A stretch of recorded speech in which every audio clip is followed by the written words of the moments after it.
നമസ്കാരം. Russian president Vladimir പുടിനും ഇറാന്റെ വിദേശകാര്യ മന്ത്രി അബ്ബാസ് അരാഗ്ചിയും തമ്മിൽ കൂടിക്കാഴ്ച നടത്തി. റഷ്യ സാധ്യമാകുന്ന എല്ലാ പിന്തുണയും ഇറാന് നൽകുമെന്ന് കൂടിക്കാഴ്ചയിൽ പുടിൻ വാഗ്ദാനവും ചെയ്തു.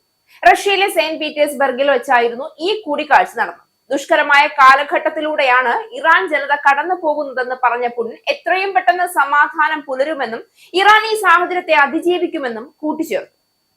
ഇറാന്റെ താൽപര്യങ്ങളെ പിന്തുണയ്ക്കുന്നതിനും സമാധാനം പുനഃസ്ഥാപിക്കുന്നതിനും തങ്ങളാൽ സാധ്യമായതെല്ലാം ചെയ്യുമെന്നും പുടിൻ വാഗ്ദാനം കൊടുത്തിട്ടുണ്ട്. ഇറാനിലും മറ്റ് പ്രാദേശിക രാജ്യങ്ങളിലും സമാധാനം പുലരുന്നതിനായി മോസ്കോ പ്രതിജ്ഞാബദ്ധമാണ് എന്ന് പുടിൻ പറഞ്ഞതായി Iran state media press TV റിപ്പോർട്ടും ചെയ്തു. കഴിഞ്ഞ ആഴ്ച ഇറാൻ പരമോന്നത നേതാവിന്റെ സന്ദേശം തനിക്ക് ലഭിച്ചു. ഇതിന് തന്റെ ആത്മാർത്ഥമായ നന്ദി അറിയിക്കുന്നുവെന്നും ട്രംപ് പറഞ്ഞു വെച്ചു.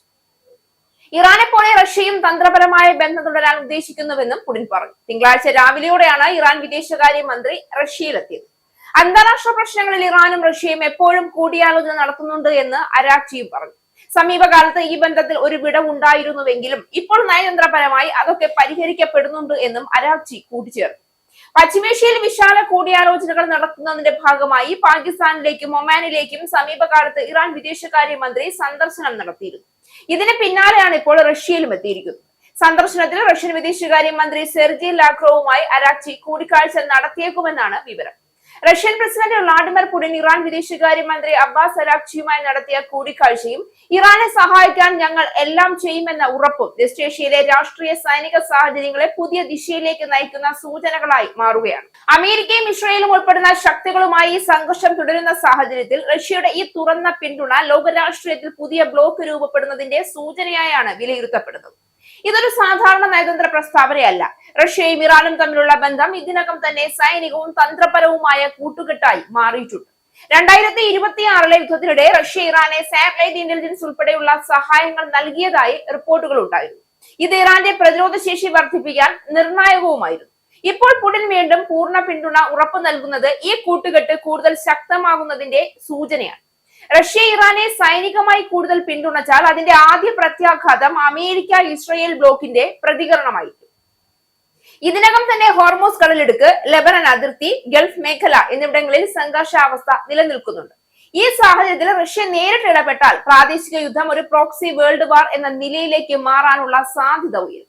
പ്രത്യേകിച്ച് എണ്ണ വിതരണ പാതകളിൽ ഉണ്ടാകുന്ന തടസ്സം ആഗോള സാമ്പത്തിക പ്രതിസന്ധിയിലേക്ക് നയിക്കും. രണ്ടാമത്തെ പ്രധാന പ്രത്യാഘാതം ജിയോ പൊളിറ്റിക്കൽ ധ്രുവീകരണമാണ്. ഒരു വശത്ത് അമേരിക്ക നാറ്റോ സഖ്യം, മറുവശത്ത് റഷ്യ ഇറാൻ ചൈന കൂട്ടുകെട്ട്.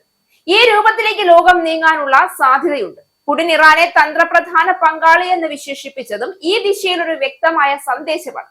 ഇത് പുതിയ ശീതസമര സമാനമായ അവസ്ഥ സൃഷ്ടിക്കാനും ഇടയാക്കും.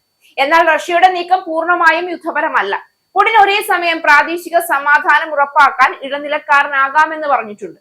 ഇതൊരു ഇരട്ട തന്ത്രമാണ്. ഒരു ഭാഗത്ത് ഇറാനെ പിന്തുണച്ച് അമേരിക്കയെ സമ്മർദ്ദത്തിലാക്കുക, മറുവശത്ത് സമാധാന ചർച്ചകളിൽ പ്രധാന പങ്കാളിയായി ഉയരുക. ഉക്രൈൻ യുദ്ധത്തിൽ പാശ്ചാത്യ രാജ്യങ്ങൾക്കെതിരെ നേരിടുന്ന സമ്മർദ്ദം കുറയ്ക്കാനും റഷ്യക്ക് ഇതിലൂടെ സഹായം ലഭിക്കും. അമേരിക്കൻ ഉപരോധങ്ങളും സൈനിക സമ്മർദ്ദങ്ങളും നേരിടുന്ന സാഹചര്യത്തിൽ റഷ്യ പോലുള്ള ശക്തിയുടെ പിന്തുണ ഇറാന്റെ രാഷ്ട്രീയ നിലപാടിനെ ശക്തിപ്പെടുത്തും. അതേസമയം ഇത് ഇറാനെ കൂടുതൽ കടുത്ത നിലപാടിലേക്ക് തള്ളിയിടാനും സാധ്യതയുണ്ട് എന്ന വിലയിരുത്തലുകളും പുറത്തു വരുന്നുണ്ട്. പുടിൻ നൽകിയ ഈ ഉറപ്പ് വെസ്റ്റേഷ്യയിലെ നിലവിലെ സംഘർഷത്തെ കൂടുതൽ സങ്കീർണമാക്കുന്നതാണ്. ഇത് യുദ്ധം അവസാനിപ്പിക്കുന്നതിലേക്കല്ല, മറിച്ച് വലിയ ശക്തികൾ തമ്മിലുള്ള മത്സരം കൂടുതൽ തുറന്നതായിരിക്കുന്നതിലേക്കാണ് നീങ്ങുന്നത്.